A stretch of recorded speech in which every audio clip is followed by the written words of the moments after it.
Welcome to Worthy Ones, the video series where I take all the newest #1 comic books for the week and deem them worthy or not worthy. Guys, I'm Mike Spider Slayer. Welcome back to Comic Book Corner 2.0.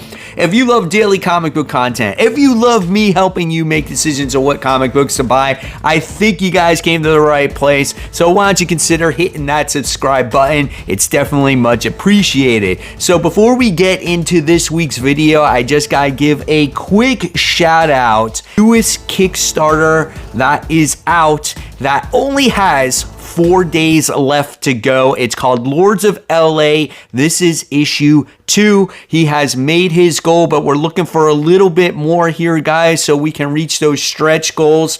So what Lords of LA issue 2 is, it's a vampire mob in 1950s Hollywood.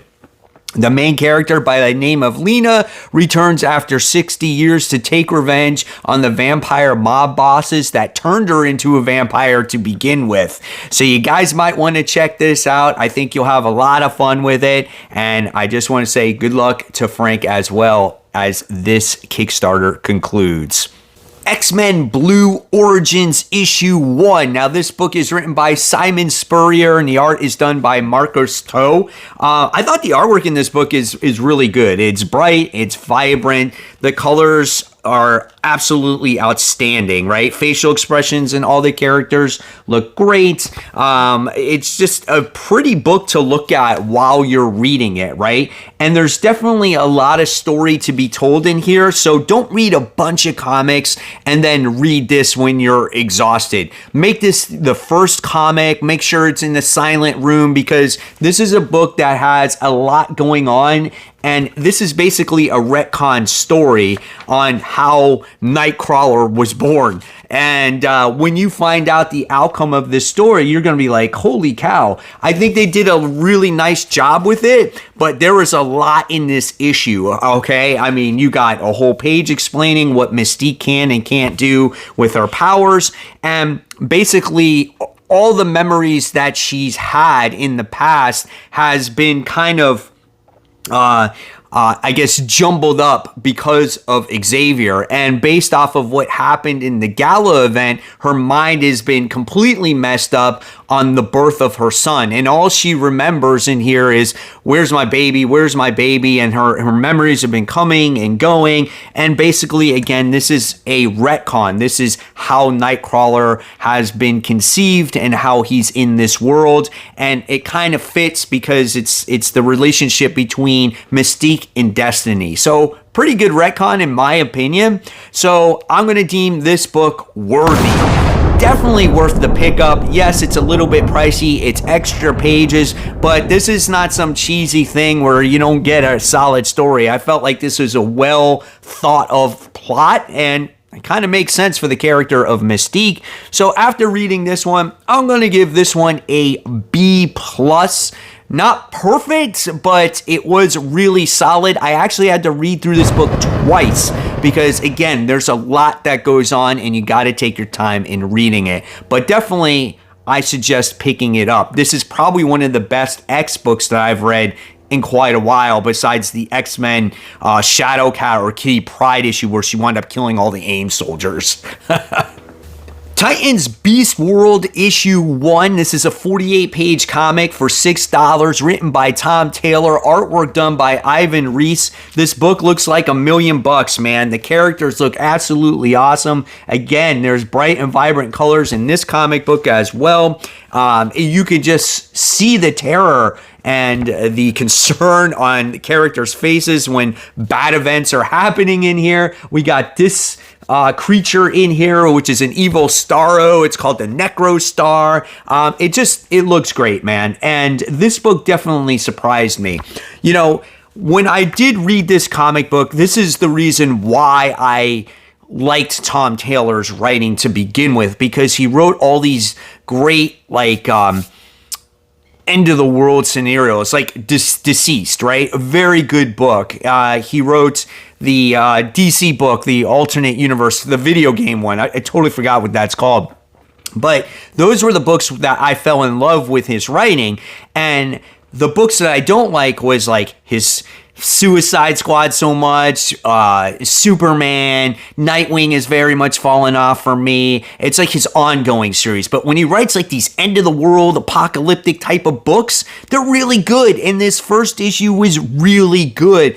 High action, high paced, a lot happened in such a short amount of time. You just felt like the whole world was at stake. And when you're reading this book, and if you haven't read Titans, right, you're just like, holy crap, we're moving at a mile a minute in this book. So much happened, okay? So we get the Church of Eternity who sent these astronauts into space, and, you know, obviously to broadcast them, you know, he says it's a next step for humankind, but his whole thing here was to release this Necrostar creature to take over the world or take over the earth or whatever the case may be. So the Titans are sent in an emergency situation to come across this world threat, right? And so what happens is they're like, well, Starro can stop this creature. And Gar's like, there's no way we can find Starro in time, right? And so what he does is he comes up with this plan that he can change himself into the Starro creature, which is a hard task. And you get to see some really good emotional moments between Beast Boy and Raven in here when he was going through the transformation, becoming the Starro creature. And again, the art was absolutely phenomenal. So I love that moment. And then you get to see him take on this creature, which was very interesting. But the next thing you wind up finding out is when the creature disappears, okay, we have this, I don't know where he comes from, which this was the only thing that I disliked about the issue, was you have this Dr. Hate character. I'm not sure who this guy is. I don't know if it's for his first appearance or what's the point of him. But yeah, he shows up in here, and the next thing you wind up finding out is he takes over the mind of Beast Boy and makes him like a Starro creature. And the next thing you find out is now you got a bunch of Starros taking over the earth, but it's Beast Boy doing it. So now how do our Titans defeat Beast Boy as Starro without killing him? I guess that's the key thing. And all the other tie-ins are going to be about, you know, different heroes being possessed by Beast Boy or whatnot. I don't know if I'm going to be into all that, but I definitely am into this miniseries. So this book is worthy, in my opinion, for a buy. Not sure if it's going to slow down. I just don't know what they're going to do with it, but it definitely piques my curiosity here. I'm not going to give it an A+, just because I wasn't sure about this Dr. Hate guy. He just comes out of nowhere and it's like, I'm going to possess you, you know, Beast Boy. And I'm like, that cliffhanger has me a little bit concerned on where it's going to go from here. So yeah, definitely a recommend for me. So check this book out. The Amazing Spider-Man Gang War First Strike, Issue 1. All right, so I know a lot of you guys are like, I'm not reading this. I'm not touching this with a 10-foot pole. I've been burnt by Spider-Man. So my expectations for this are super low. But I did say when it came to the mobster stuff, the street level villains, like these are the characters that I felt he's written the best. So if there's a redeeming factor, it could be The Amazing Spider-Man Gang War. So obviously this one is written by your favorite, Zeb Wells. It's also with Cody Ziegler because Miles Morales Spider-Man's in here.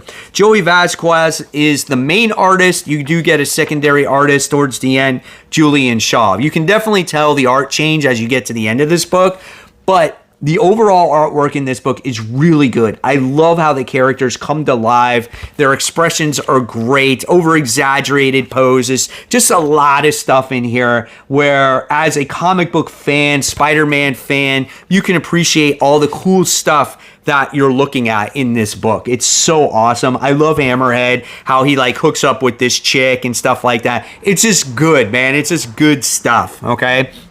Now, this comic book is pretty interesting because we've had Hammerhead set this whole thing up right from the start, right? You saw it. You saw the possible murder of Tombstone.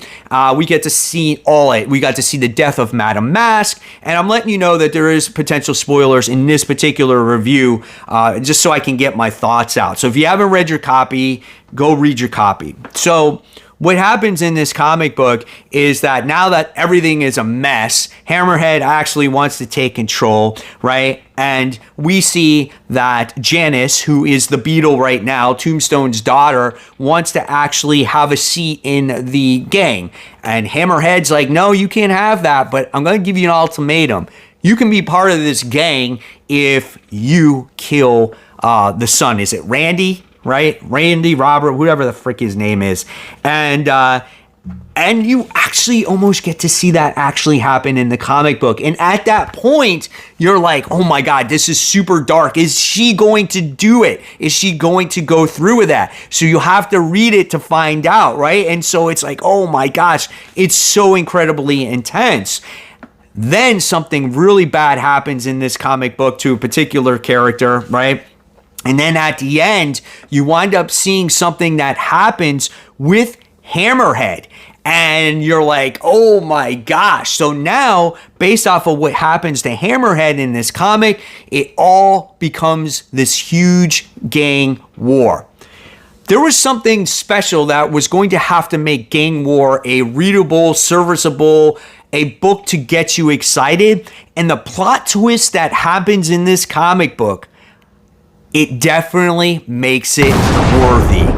I suggest that if you guys written off Spider-Man, please go out there, at least buy this issue, see for yourself if this is something that you would be interested in.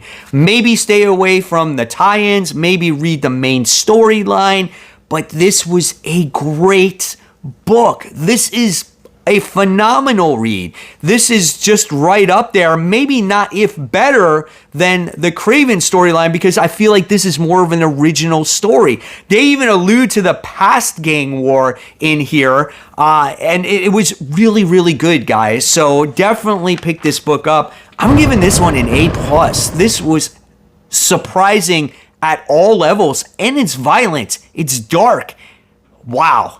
Totally surprised me here. Gang War, Luke Cage, issue 1. This is a 36-page comic for $5, written by Rodney Barnes, and the art is done by Ramon Bosch. I think I said his name right. The artwork looks pretty cool, man. It reminds me of like old style comics, right? And it was great to see Luke Cage in a comic again, and he's actually fighting. He's not like a freaking paper pusher. Yes, he's still the mayor, and they still have to follow this anti-vigilante act, but it was good to see him in action once again. So the artwork looked really good in this book. And now we get to see, based off of the events of what happened in First Strike, we get to see all hell is breaking loose all over the city. And no matter what, they can't seem to break this anti-vigilante act.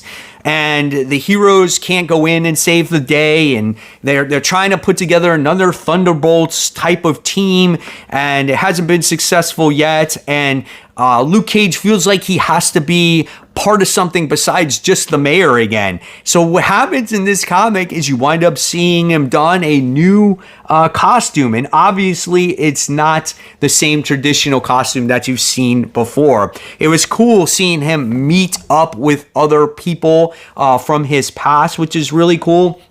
And then there's a villain that makes his appearance here once again. And I am going to spoil this because kind of hits home a little bit here, guys. In this comic book, we wound up getting to see the return of this guy. Oh yeah, the Spider Slayer himself, Alistar Smythe, and he's come up with these super android soldiers, and he calls them the Spider Slayers. I'm like, hell yeah, man. He's like finally back. He's been like dead forever, I think since Superior Spider-Man, and supposedly he came back in Clone Conspiracy. That's what they said. I don't remember him coming back there, but just a really interesting comic book, and it looks like Cloak and Dagger could be part of his team going forward. So, man, this book was definitely worthy. I was not expecting this book to be good. I was like, Luke Cage, I'm like, I don't know, man. This could be one of those throwaway tie-ins. So far, if therethere's a tie-in you buy and you like Luke Cage, check this one out. I really enjoyed this one. I'm going to give it a B+. Gang War Spiderwoman issue 1. Now, I think as far as I know, this is an ongoing series. And if it is, this is not the first time that I read a Spiderwoman book that kicks off a new #1 in its run with an event. I think it was Clone Conspiracy the last time that happened. And I'm not a fan of that. This book was a 40-page comic for $5. It's written by Steve Fox. Its art is done by Carella Borelli. The artwork is inconsistent, in my opinion. I've definitely seen better work. I'm a big Jessica Drew fan. I think she's a cool character. Just the artwork was very inconsistent at times. The action scenes were okay. The colors were fine. But again, there's just pages in here that were just a little off. I felt like the last page actually was one of the best facial expressions that I saw in this comic. So how did this book kind of tie into Gang War? Well, obviously, there's going to be major players across the board, right? And so it looks like a mobster is going to be involved in every single one of these tie-ins. And in this one, it looks like it's going to be Diamondback. And he's like pushing drugs to kids and stuff like that. And he's going to be part of Hydra. And this book tries to get the reader caught up of what's been going on with Jessica Drew, especially if you did not read the end of the Spider-Verse. She was actually out of existence for a while. She's come back. Her son is missing, her son Jerry. And it was okay for me. This is one of those books where it's trying to be its own book, but connect to an event. And I don't like that. So if you're looking for like a brand new book, a new run on a character, I don't know if this is the right jumping on point for you. And if you're looking for this to enhance your experience for the Gang War, it might, but it really didn't for me. So I'm going to deem this book not worthy. Even though this was an okay issue, I'm looking out for you guys out there. If you're looking to save some money out there, you might want to pass on this one. It wasn't the best issue. Hopefully this run does get better after the event is over, if this is an ongoing series. So I guess at the end of the day, when I grade this book, I'm gonna grade this one as C. It just was okay for me, and hopefully again, it just gets better as time goes along. So I passed on talking about Howard the Duck issue 1 because I found out it was an anthology book, and I don't like talking about anthology books on worthy ones. I just feel like they're not worth it to me. So there you have it. That's all the other #1s I read for the current comic book week. I want to know in the comments below, are there any other books that you deemed worthy or not worthy? And of course, guys, if you love my content, I'll leave you more content right here. In fact, this is the newest comic book day haul for everything I picked up for the current comic book week. And as always, guys, support the local comic shops. Keep buying, keep collecting, but more importantly, always read those comics. Guys, thank you so much for watching. Have a wonderful day.